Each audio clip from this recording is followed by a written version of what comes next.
will be thrown away. But no bad effect on the carcass? No, it's just the liver that will be thrown. While the liver is sent away to be incinerated, the rest of the carcass needs to be split. Every bullock or cow killed in the UK must have its spinal cord removed. We split the carcass, exposing the spinal cord, which we are now having to remove because it is a possible contaminant for BSE. I will now stamp it as fit for human consumption.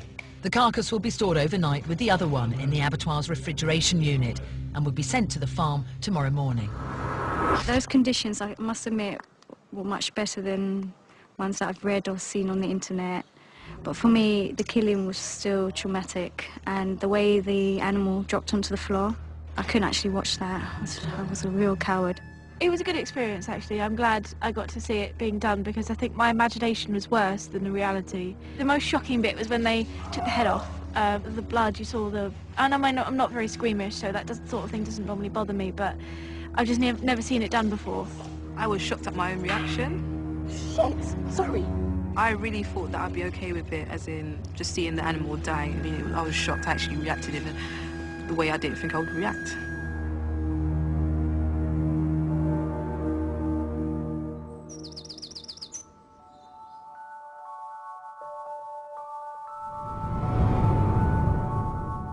Today they'll butcher and turn their carcasses into burgers. And Luke's short spell as a vegan comes to a close. Breakfast this morning is full English. I sort of missed it yesterday. I did eat the vegan breakfast, but I'm going for the whole hog on this one. The trainee butchers are waiting to help offload the carcasses.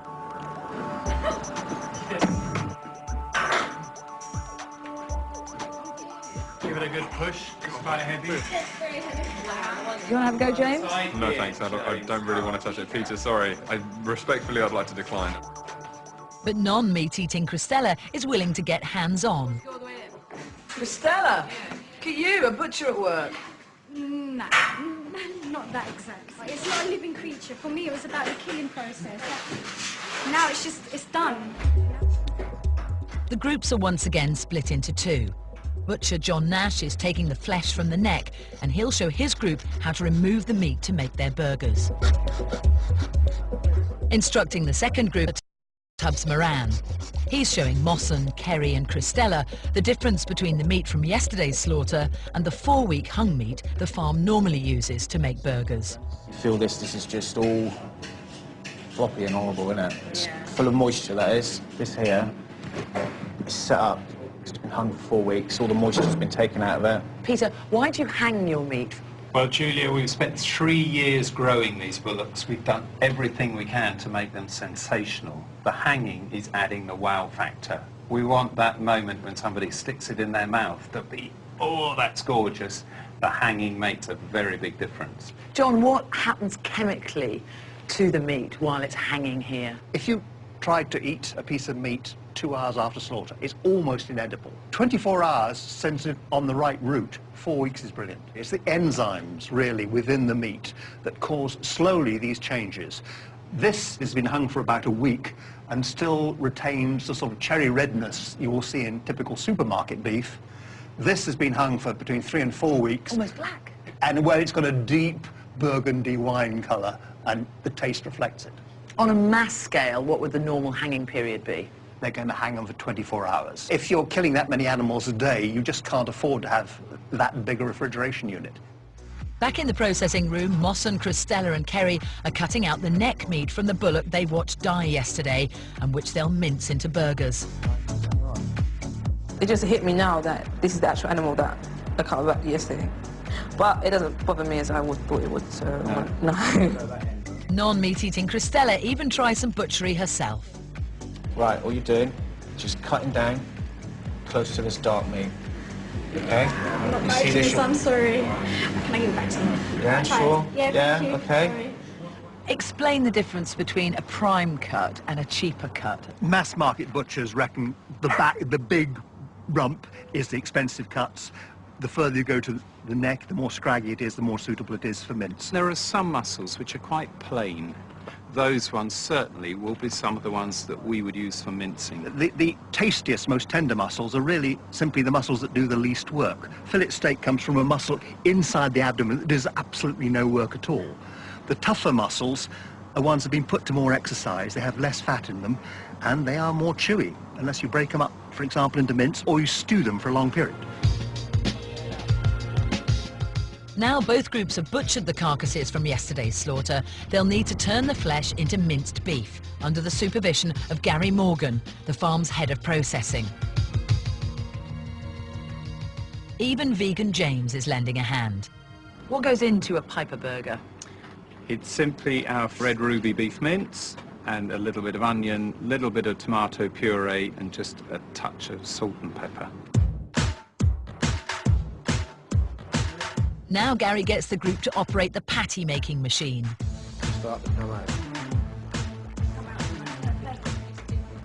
How do other burgers compare? The best of the fast food companies, both in this country and the big international ones, have actually made a thing of known provenance, high quality meat and animal welfare. I think that's because they're selling to the young. And the young are not particularly concerned about their own health. If they were, they probably wouldn't eat so many burgers, but they are concerned about animal welfare. And companies are out to woo the young, and they're doing it quite honourably. Hello, my little apprentice butchers. So who's enjoying this? It smells really nice, and obviously I've never made burgers before, but I'm kind of like, you know, I've learned now how to do it. James, are my eyes deceiving me? You're holding a tray of raw meat. Yeah, it's not the most pleasant experience in the world, but I'm just holding a tray. Do you admit that they look pretty good? No. I don't eat burgers. I don't think any burger looks good, apart from a veggie burger. The onions I liked. I liked the smell of the onions, but the pepper and the salt, but that was about it. The rest of it smells like meat. Cristela, look tasty to you? Let's not push it. Not sure yet. Not sure. Now, Luke, are you looking forward to trying the burgers tonight? I am, actually. I think it's an important thing that I eat what we've killed and we've seen be killed and butchered now, and so yeah, I'm sort of looking forward to it now. It's not just a burger, it's sort of something we saw in a field yesterday. And there they are, numbers 2 and 3. In your hands, James. Yes. Lovely. Not all burgers are made in this way. Food scientist Dr. Helen Osborne is here to explain what typically goes into the cheapest supermarket ones. Helen will talk us through the content of the meat. Well, in an economy burger, there only has to be 42% meat if it's a beef burger. What goes in next to our economy burger? That will be the onion. Right, fresh This onion. one, the fresh onion. Okay. After the onion, the wheat flour. That will help bind the mixture together, and we're also adding some water, so that will help absorb the water. How's this looking so far compared to your lovely burgers? Pretty vile. Then we have the barley malt extract. That will give us some colour when we cook the burgers. Bit of a trick, really. Next, we'll have the soy protein isolate. It's a bulking agent. It adds extra protein to the mix, so it looks healthier and more nutritional. Presumably the meat itself isn't as tasty as our premium burgers either. It'll taste different because there's less lean meat in there and more fat. To make up for the missing flavours, new ones are added, including salt, sugar, white pepper, yeast, onion and garlic powder. So it's time to blend.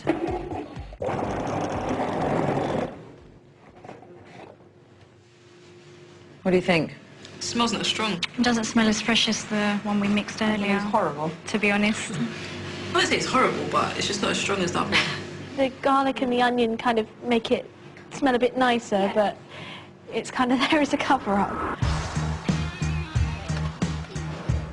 Well, I have a husband and 2 children. They tend to eat a lot of things that are easy to hold, and things like chicken nuggets and stuff like that. I think it's very easy when you see meat packaged in a supermarket to forget where it comes from. And I probably spend about £40–50 a week. It can be very difficult to feed 4 people on that amount of money, and it tends to be the same sort of things over and over again. Though Kerry's used to cooking economy burgers, it's now time for her and the group to cook the burgers made from the animals they saw die yesterday. And co-owner of the farm, Henry Gregg, helps the team fry them up. They'll also cook the premium burgers made from 4-week hung meat and the economy version. Fantastic. Now, this is the freshly killed one. Most mince that you're buying is freshly killed like that. It started to break up.